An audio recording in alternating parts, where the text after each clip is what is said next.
I'm Reeves Kurtner, and this is In Your Business.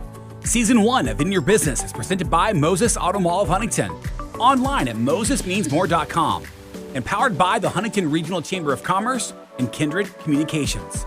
This week, we're joined by Brock Meadows, the franchise owner of Orange Theory Fitness in Barboursville and other locations across West Virginia. Today's episode is all about creating a positive work environment, fostering a strong work culture, and mastering the art of team building.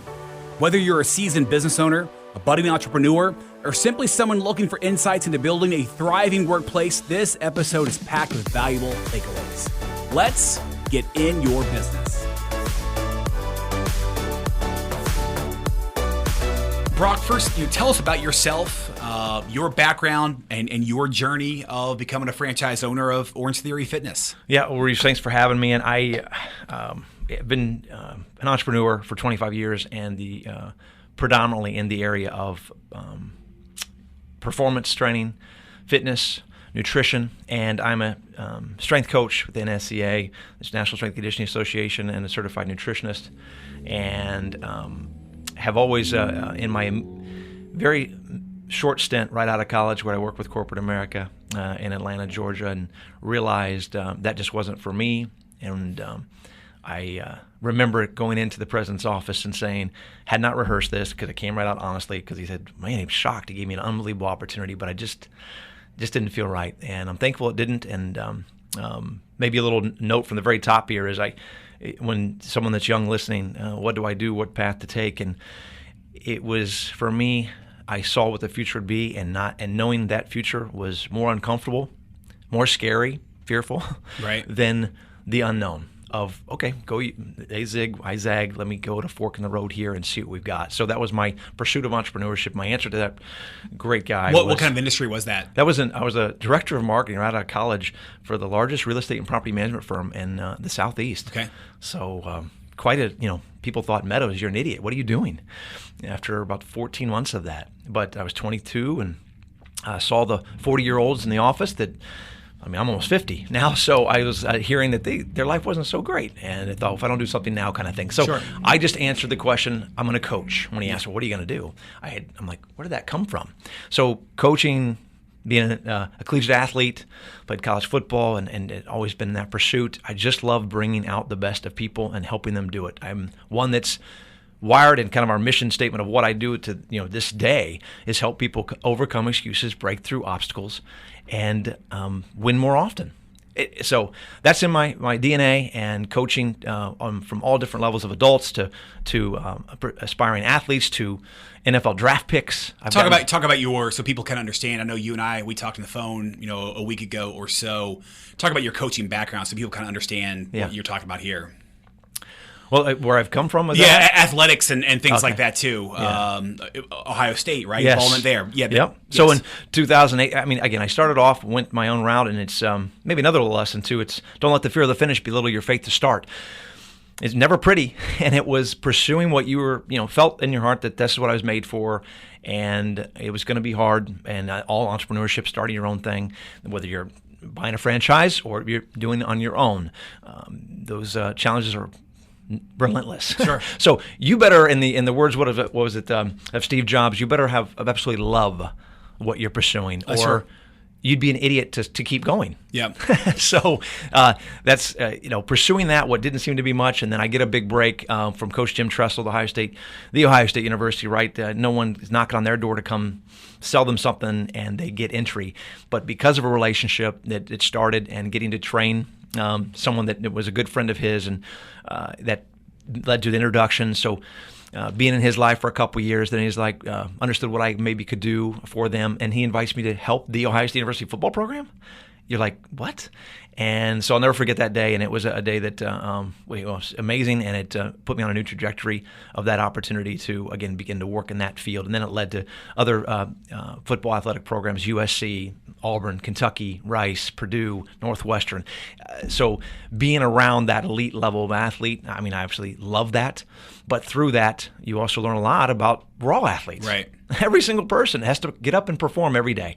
So that's my coaching background. And then the nutrition comes into play because 80% of the results we get, we've got to be careful what we're putting in our body. And we try to put the best out for everyone else in our lives, but are we putting the good things back in? And that's just basic nutrition. So that's where that comes from. So obviously, fitness is your life, fitness and coaching and nutrition and so forth. So how did that, lead to you being involved in Orange Theory Fitness here in West Virginia? Yeah. Well, being in the field, you're watching the latest trends. You're staying in contact with that. And in 2010, I first, it's when it started popping up, I guess on the message boards, as if you will, of Orange Theory.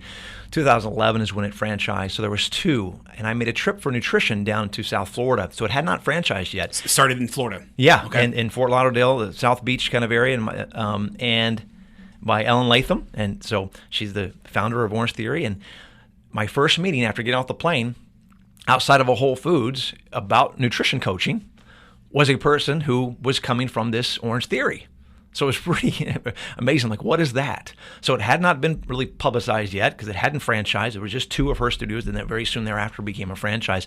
So the heart rate monitoring, the technology was intriguing to me because for the many obvious reasons, and seeing how I could bring that to the facility that I had created myself. I started one in 2000 called Power Factory in the town I was born and raised at Marion, Ohio, and I sold that in 2015. But so this is around that 2010, 2011. I was like, what could I do to enhance the member engagement and experience there? So it first got my attention. Then I kept my eye on it, and Reeves, seeing the challenge that our business specifically has, let me just be honest, the number one challenge is to keep people inspired and encouraged. Of course. Motivation. Right. It's really crazy to the degree that, we really need that. Talking about your customers? Is that yes. You mean? Yeah, members, right. Habits. Getting them to make a new habit and sticking with it. Yes. Right, sure. Yeah. You come in, you tell me exactly the pain you want to avoid, the desire you want to, gain, and you're like, 2 or 3 weeks, where are you at? I maybe wasn't smart enough, but I could not figure out what is something that would make that stick on a more consistent basis. And Orange Theory, it's kind of like the picture of an iceberg, and you see 20% of it, and what is underneath it is the magic. Mm-hmm. And the magic that Orange Theory, that's what drew me to it, because let's be honest, what's the greatest fitness program out there? The one you stick with. But what's the one you're going to stick with? The one you feel that you belong, you have fun, you enjoy it, you're seen, you're cared for, and you get that personal connection and attention. I always say it's easy to quit a gym. It's not easy to quit a relationship. Sure. So Orange Theory has the orange magic, if you will, under the orange lights for every shape, size, and situation, an opportunity to find that for them. What is that's going to make you stick? So Orange Theory, that is honestly what made me think that, okay, I see something. I thought I would not be back owning fitness business, but this was special. So today, we want to talk about, creating a positive work environment. One, how do you define that? And how would you describe your work culture at Orange Theory Fitness at your locations? Well, I'm a big on performance, as you might guess, and setting a standard of performance and looking for, number one, a person who is, shares that as a top value, and puts a priority on their fitness, understanding the great work that it is, the great benefit that we provide the people we get to work with. Honestly, I think, Reeves, it's one of the most worthy of occupations you could have, because we're all human, and this impacts us, that 1 hour that we get to be with them. Honestly, and sometimes unfortunately, it's the most joyous 1 hour of their day.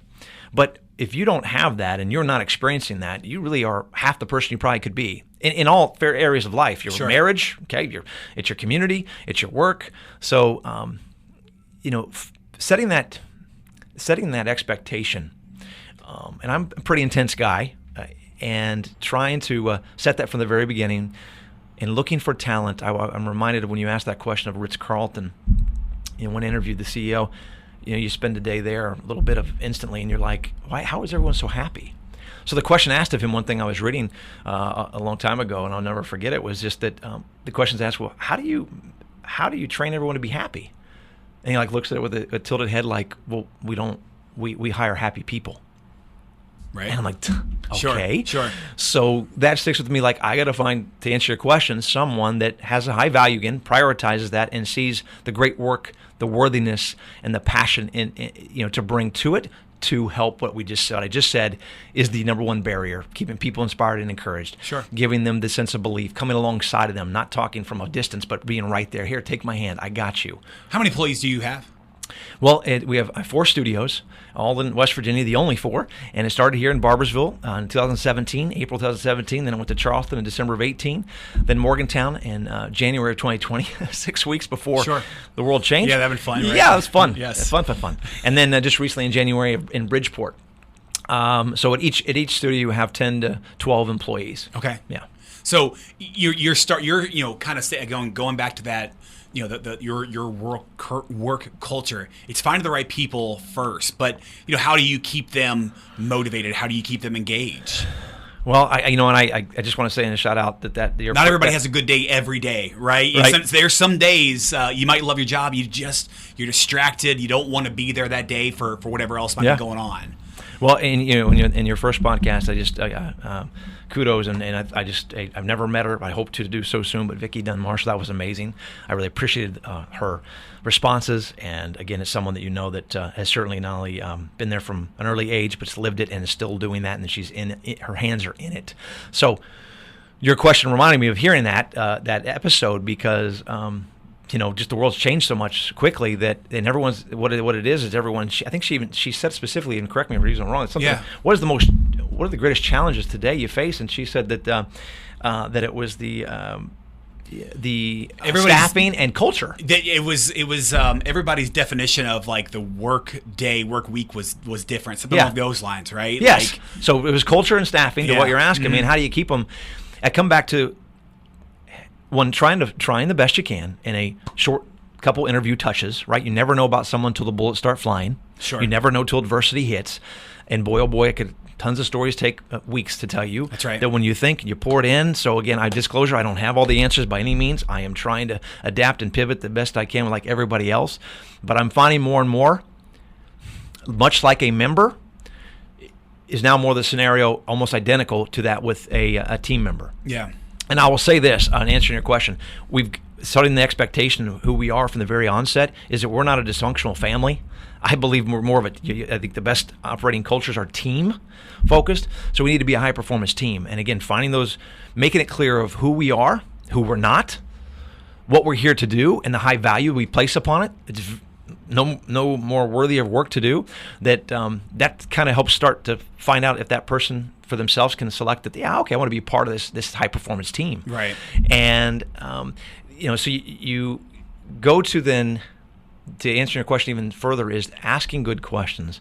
It's almost like an acronym of a leg, where you ask the good questions. So we have to have a leg to stand on kind of thing. It's my visual. That ask it questions. I've got to make it conversational. I want to find out more about them because, like Vicki said, everyone has a perspective. Everyone has this different idea of what work is. Someone that's just did amazing for 3 days and she applauds and recognizes they don't show up the next day. That's right.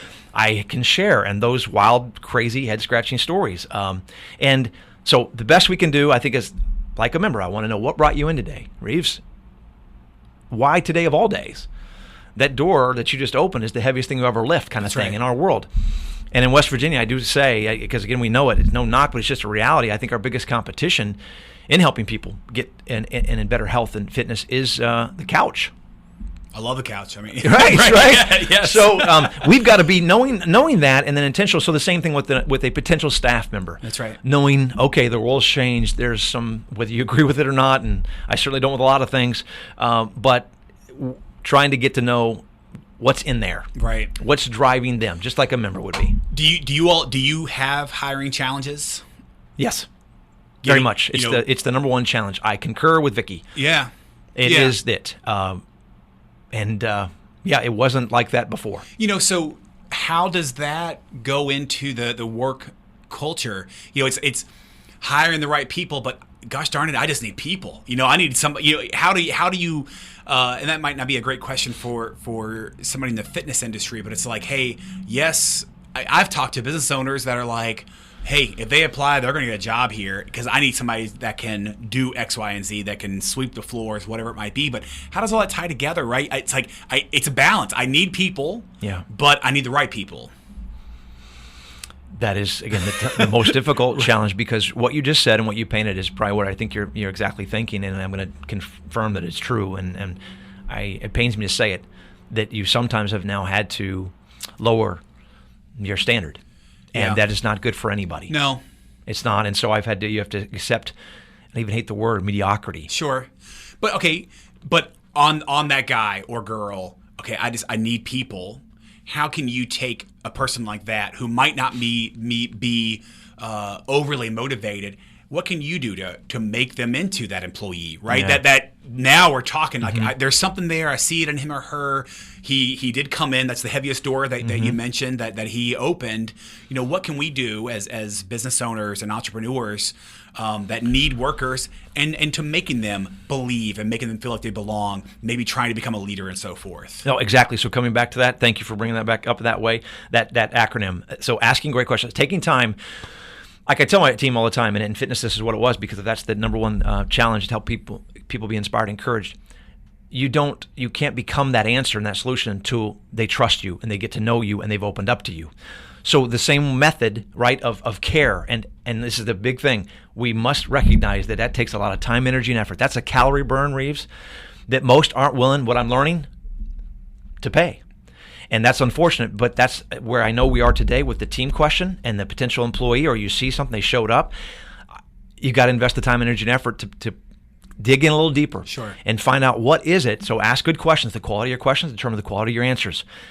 Listen truthfully to try and learn and something about them, and find that little sparkle that gets them up and going. Again, what drives you, what fuels you? Everyone's got something. So I'm trying to do that just in the same way we do an introductory workout, and trying to learn that about someone I'm just meeting. So trying to bring that to that same aspect with building the team.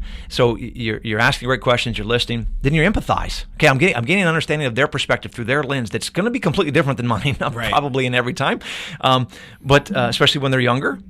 And then only then, and this is the critical part, can you begin to guide them.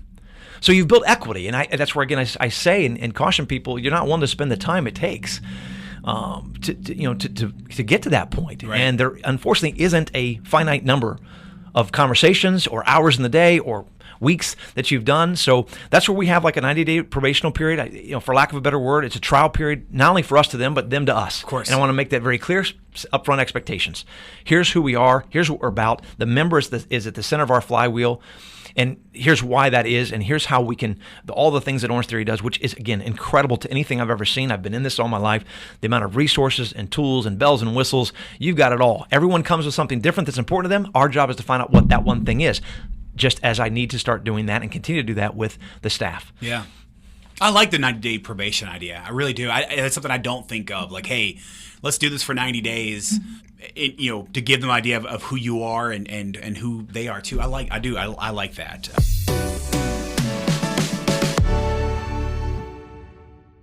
Team building. What are your thoughts on team building? Trying to make people like each other, get along with each other, have that camaraderie there. What are your thoughts on that? Yeah, well, that's something we do, fairly well, yeah. And we really have to, given what we do, because again, the glue that makes it stick for you to keep coming to do what's going to get you the result you came in the door in the first place for is that you belong. You have to. There's such a strong sense, unlike anything I've ever seen in anything I've done. I've also involved in other businesses as well, not in fitness, but to see the ability to build community it's everything. It right. really is. And so to see how we go about it, again, like I mentioned, under the water, that's the community. That's the essence of Orange Theory that stands out head and shoulders above anything else. From taking the workout yourself as a team member, right? To be able to relate to that and know what the different workout, what the intention was. Bringing coach that leads the workouts with the studio associates that work the front desk. Sure. Making it one. Understanding the very fact that I can't be all I can be unless you are all you can be. Truly things. So team is where I think I thrive, in my right. background of what it is, that we do have to understand. You asked how many employees. It's a small but mighty team. It has to be, and there's no hiding in our small studio from somebody who's not doing their part. And if you're not, we're going to recognize it pretty quickly. So everyone needs to be in the same dang boat, rowing in the same dang direction, with the same purpose and intention at the center of that which we're guiding us towards, and that the destination is the win for each and every member. You mentioned being a small organization per location, 10, 20 employees at each location. Any specific examples of team building exercises that you all do? Yeah. Well, one of the biggest things that we do, honestly, is the workout itself, and we'll do a team workout. Working out together. Yeah, working out together. No customers in there. Yes. I say that even, a little pitch of you, if you will. But I mean, we're all looking for those. It's a great question, common question. Anybody that has a business and leads people, what do I do to get off site, right? And hear another voice, do some activity. But I'm telling you what, if you sweat and you work together, after the first couple of minutes, you're laughing, you're carrying on. You don't even notice the hour went and what you did. In the end, you got that time together. It's one of the best things when we do VIP classes for businesses locally for that very reason. So trying to do the best we can to make that something we do ourselves is very important. I will say, again, to be transparent with it, we don't do as well as we need to because we are short-staffed. Sure. So to shut it down That's or to right. not have somebody there or enough coaches that's just the marvel of the challenge today. Yeah, no, I do understand.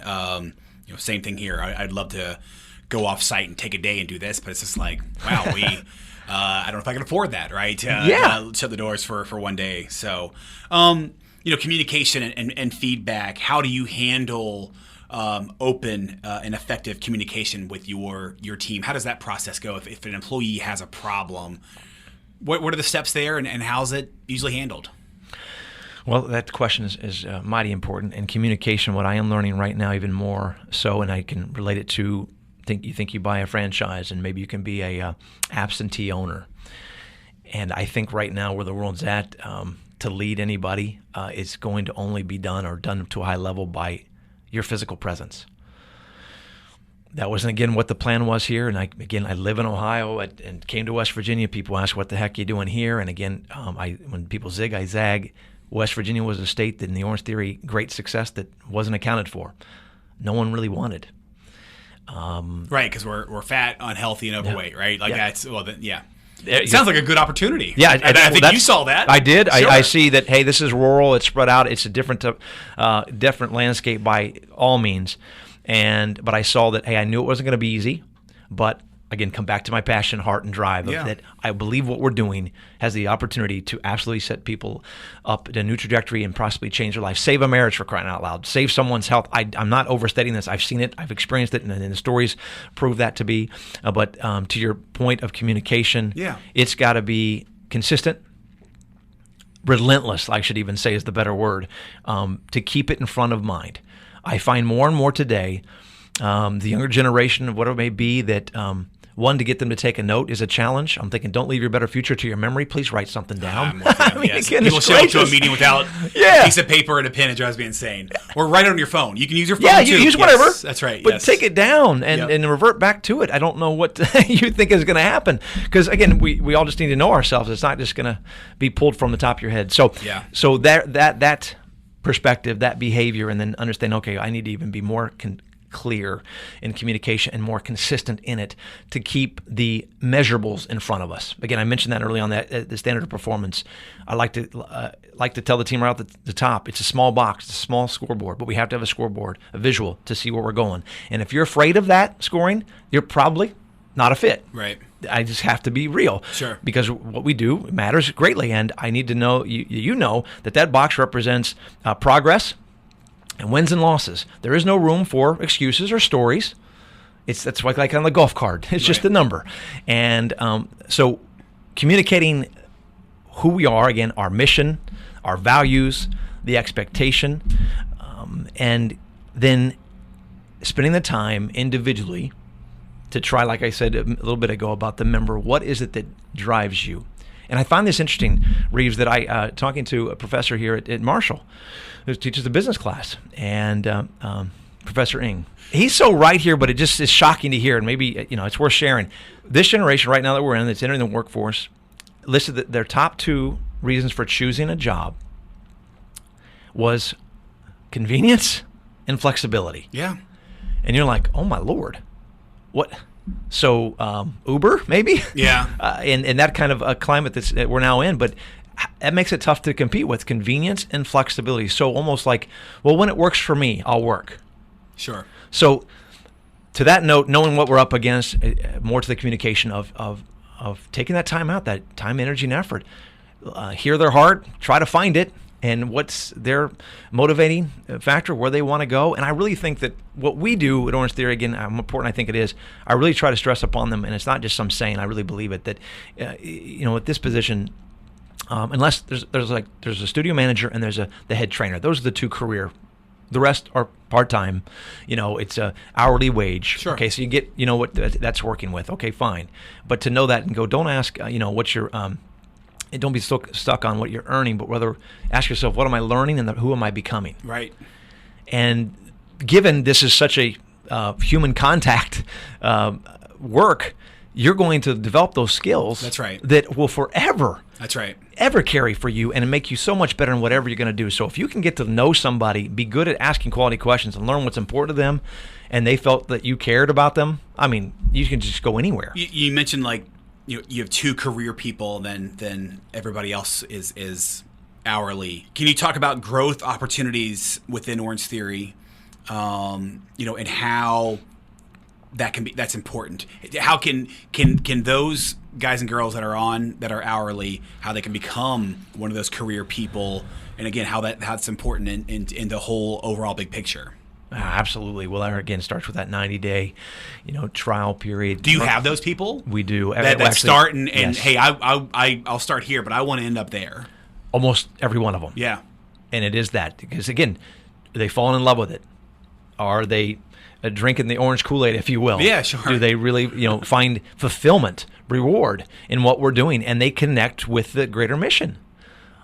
Again, to help others win, gain more life, and become the best they can be. It's all about, to me, not settling and, reaching a point where you can fulfill your potential and work at your capacity. I think that's what everyone should strive for, whatever it is they're doing. So when a person shows that dedication, personal responsibility, accountability, integrity, absolutely, Reeves, to answer, we'll find a place for them, and we'll elevate that, because again, I know how unique and rare that is, and to find someone who cares about what you care about, and even in close proximity of that same magnitude, heck yes. And that's we will grab on and try to figure out any way creatively we can to motivate them. What have you learned from your employees? Do they offer feedback? Do they offer criticism, or hey, I think it would work better if we do it this way? There's always those things operationally, always learning the processes, trying to be refined and get better. I just think on a deeper level, as I took that question, trying to think that to give an answer is just that. No, it doesn't have to be. Yeah. I mean, it can be, because I think, I run a business as well, and you have employees that are brutally honest, and you appreciate it for them. And you've got some that are going to be yes people, right? They're going to, yeah, sounds great. Well, then we're into it 30 days, 60 days into what we thought sounded great, and then it goes nowhere, right? I appreciate the guy who says, oh, I don't think this is going to work. Like, okay, all right, thank you for telling me that. What can we do to make it work? Or, this idea. So, I think, little things like that are huge. And a lot of times employees are afraid to speak out, and that's a shame. Yeah. I know our culture is not like that. If you tell us, we're not going to say, well, you're dumb, you're wrong. No, I'm listening. Yeah. You're the one who's going to make this work or not work. So let's figure out if it's going to work, and if it's not, is there a way we can make it work, or are we just totally on the wrong path here? Yeah, no. So again, so many things run through my mind. So the hesitation is just which one to pick, and now I think that, and it's constant too. The brilliance of success is simplicity, and I think all of us have a tendency to make things more complicated. Sure. So they teach me that for sure, and then in the processes of, while it's well intended, is it not practical to be done to a high level? So we have a thing where we do: is it fast? Is it easy? Is it profitable and productive? Take it through that filter, this kind of thing. And then without clarity is cruelty. Right? Clarity is the precursor to success. It drives action. It fuels purpose.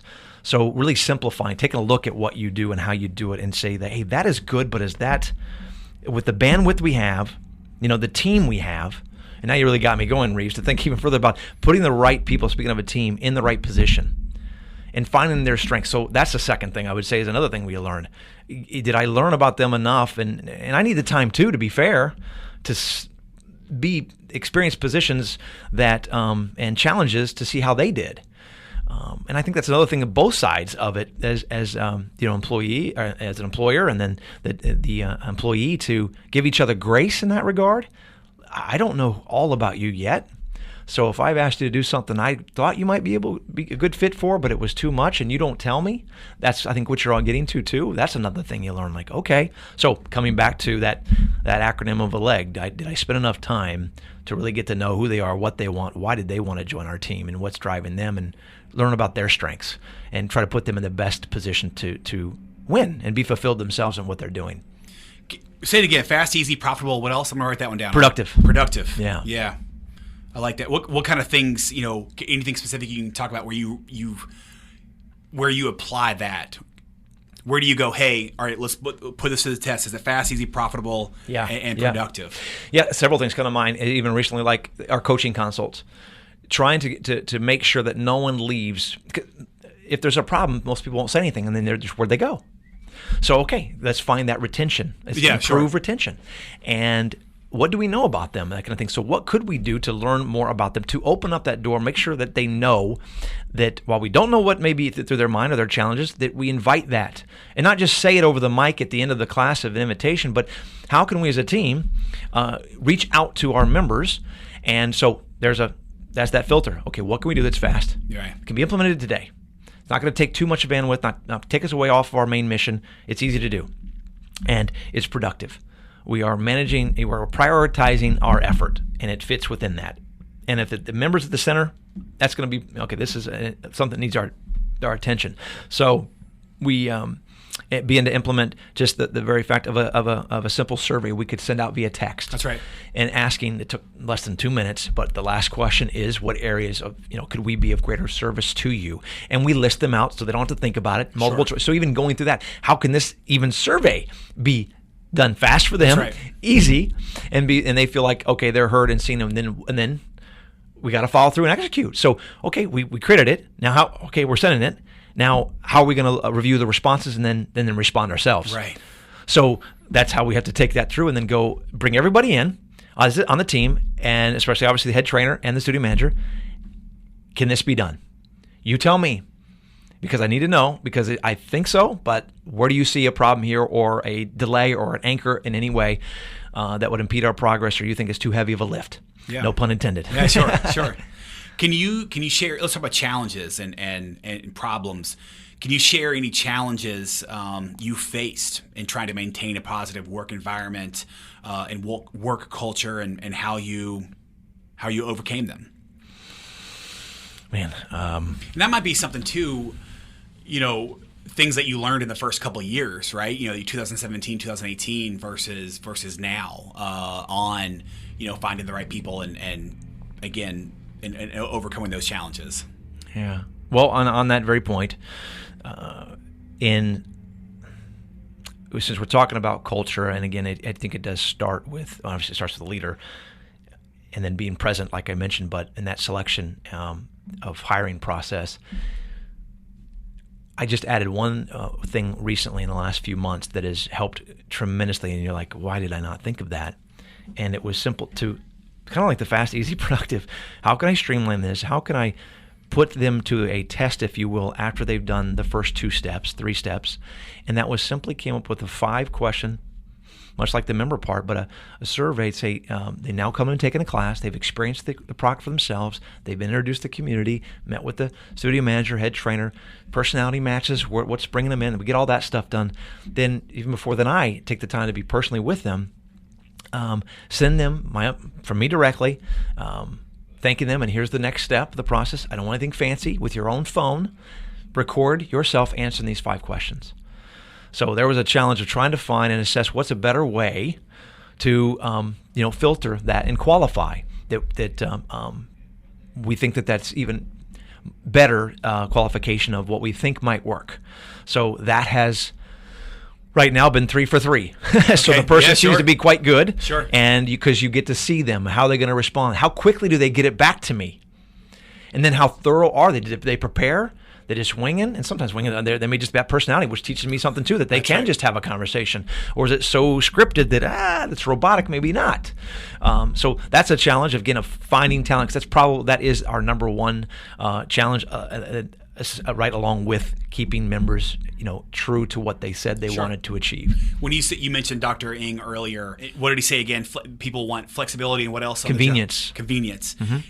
Again, on your employees that you do have now, how do you support their well-being, and how do you it's true. I mean, here at our place, one of the biggest rewards that we can give is time. Right, it's hey, let's close the office early on Friday, of Labor Day weekend. Let's take off a Friday before Memorial Day weekend or something along those lines. As a reward, as an incentive. It's one of the best rewards that we can give out. And in my business, that's okay. It works. You cram your work into 4 days versus into 5.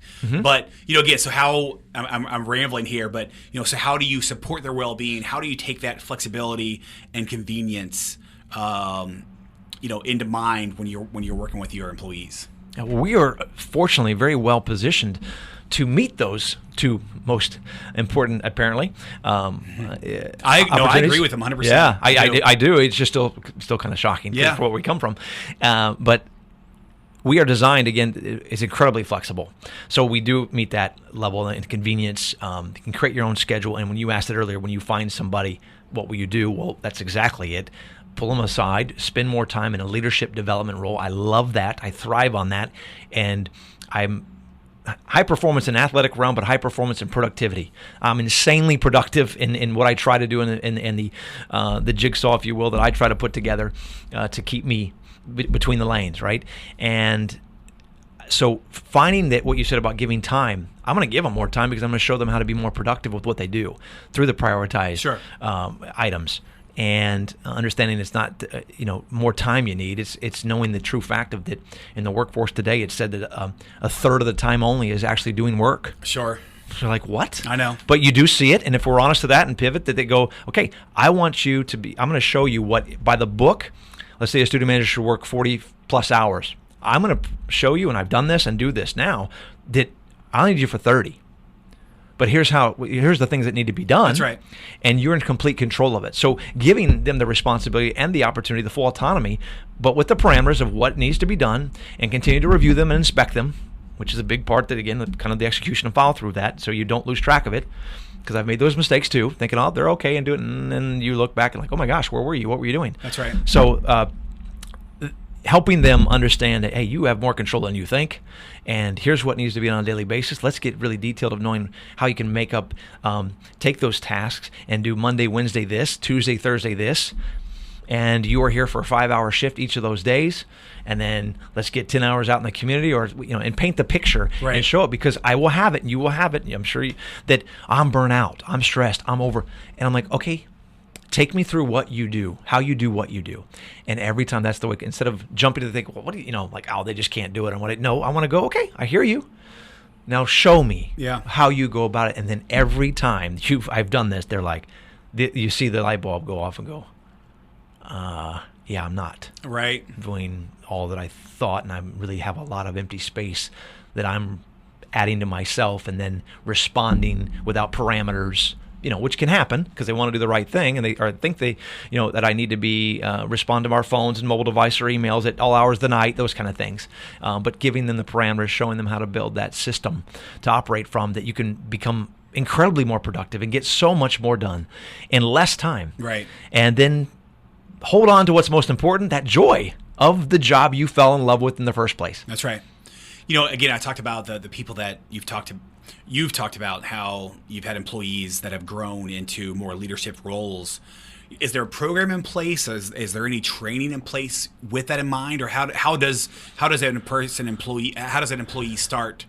They start on day one, and then a year later, 2 years later, now they're in a leadership role. How does that process usually go with your employees? Again, as small as we are, it is a one-by-one situation. There's key milestones that I will notice, and I hope I do, and recognize, and then come alongside to ask in their reviews of, do they want more, and how are they feeling about what they're doing.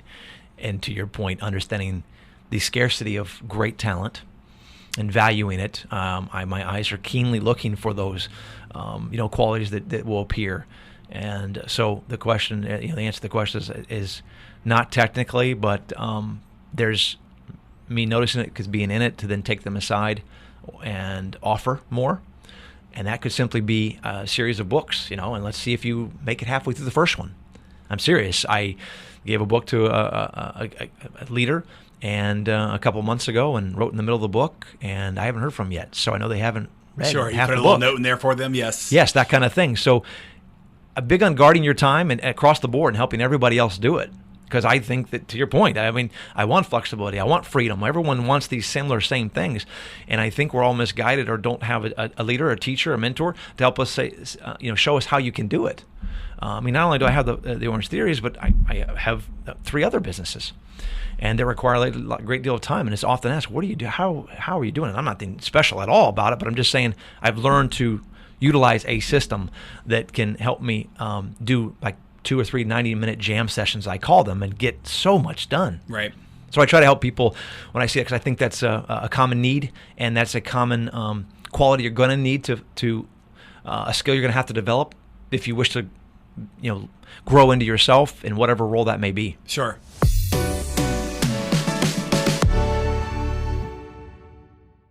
Based on your experience, any other advice you'd like to offer business owners, operators looking to create a more positive work environment, a more positive or a strong team culture?